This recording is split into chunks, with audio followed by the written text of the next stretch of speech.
Saudi আরবকে কি Donald Trump ইরানের বিরুদ্ধে যুদ্ধে নামাচ্ছে? আপাতত সেটাই মনে হচ্ছে। এই কারণে সৌদি আরবে পারমাণবিক কেন্দ্র গড়ে তোলার যে প্রতিশ্রুতি ডোনাল্ড ট্রাম্প আগেই দিয়েছিল, সেই প্রতিশ্রুতি বাস্তবায়ন করতে চলেছে ডোনাল্ড ট্রাম্প। যখন ইরান পারমাণবিক শক্তিধর রাষ্ট্র হওয়ার পথে, মধ্যপ্রাচ্যের অর্থনৈতিক দিক থেকে সব থেকে ধনী রাষ্ট্র সৌদি আরব, তার যদি পারমাণবিক শক্তি উৎপাদন করার ক্ষমতা না থাকে সেটা লজ্জা। তাই মোহাম্মদ বিন সালমান ইরানের পরিবর্তে আমেরিকাকেই আরো প্রয়োজনীয়, আরো নির্ভরযোগ্য বন্ধু হিসেবে এখন মানতে শুরু করেছে। আর সেই টোপ কাজে লাগিয়েই আমেরিকা যুক্তরাষ্ট্র এখন সরাসরি চাইছে সৌদি আরব যেন ইরানের বিরুদ্ধে যুদ্ধে সরাসরি অংশগ্রহণ করে এবং আমেরিকাকে সব রকম সহযোগিতা করে ইরানকে পরাস্ত করার কাজে। সেই 28শে ফেব্রুয়ারি যুদ্ধ শুরু করেছিল আমেরিকা ইরানের বিরুদ্ধে। প্রায় 5 মাস অতিক্রম হতে চলল, কিন্তু এখনো পর্যন্ত ইরানকে পরাস্ত করা তো দূরের কথা, নিজেই আমেরিকা একবার পরাস্ত হয়েছে। তাই দ্বিতীয়বার যুদ্ধ এসে ডোনাল্ড ট্রাম্প এখন ইরানকে পরাস্ত করতে মরিয়া। আর এই কাজে দাবার গুটি হিসেবে এখন মোহাম্মদ বিন সালমানকে পাকড়াও করেছে ডোনাল্ড ট্রাম্প। কিন্তু সৌদি আরব ইরানের বিরুদ্ধে লড়তে গিয়ে কি আদৌ রক্ষা পাবে?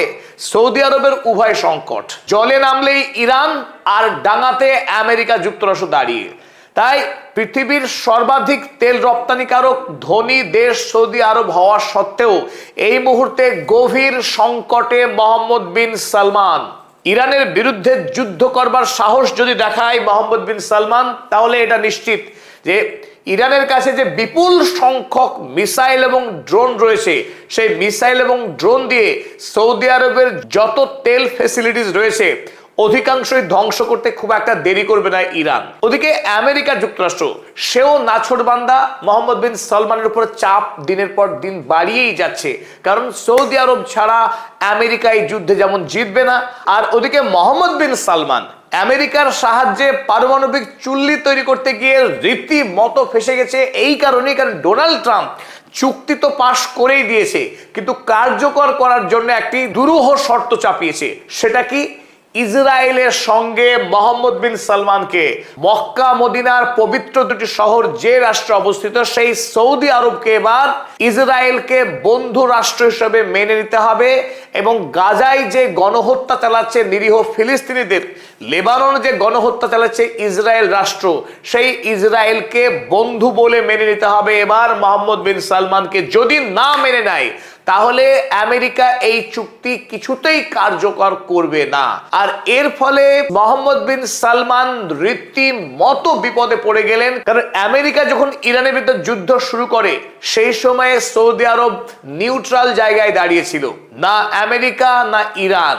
কিন্তু দ্বিতীয় পর্যায়ে এসে সৌদি আরব আর নিরপেক্ষতা ধরে রাখতে পারেনি, আমেরিকামুখী অবস্থান গ্রহণ করতে শুরু করেছিল। তখনই ইরানের পক্ষ থেকে কিং আব্দুল আজিজ এয়ারপোর্টে হামলা চালানো হয়েছে, দেওয়া হয়েছে চরম বার্তা।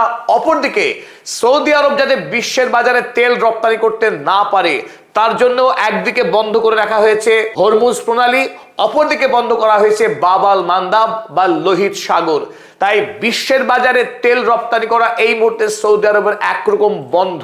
সৌদির সামনে এখন দুটি পথ খোলা, হয় ইরানের সঙ্গে বন্ধুত্ব করে আমেরিকার সঙ্গে শত্রুতা করতে হবে এবং গোটা মুসলিম বিশ্বকে ঐক্যবদ্ধ করে আমেরিকার দখলদার মুক্ত করতে হবে মধ্যপ্রাচ্যকে। আর সেটা করতে গেলে আমেরিকা সৌদি আরবের উপর খড়গ হস্তে হবে। অপরদিকে যদি সৌদি আরব আমেরিকার সঙ্গে বন্ধুত্বকে আরো মজবুত করতে চায়, তাহলে অবশ্যই আমেরিকার বন্ধু ইসরায়েলের সঙ্গেও সম্পর্ককে পাকা করতে হবে।